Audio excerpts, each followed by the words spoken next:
Guys, this is Anastasia and welcome everybody. If you're here for the first time, as I usually say, is just hit the subscribe button down below for more videos. And today, in today's video, I want to share another DIY with you. It's a poppy seed flower backdrop.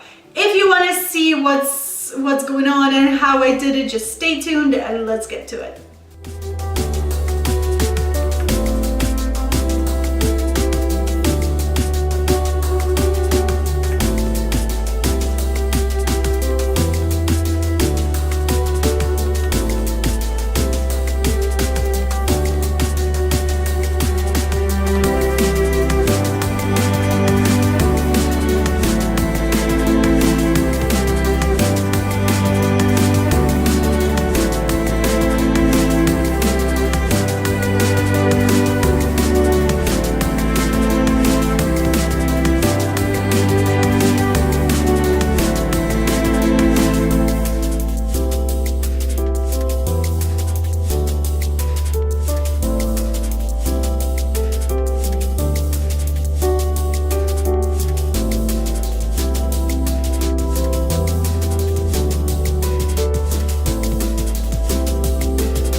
Take on a poppy seed flower backdrop. If you guys enjoyed this video, don't forget to give it a thumbs up.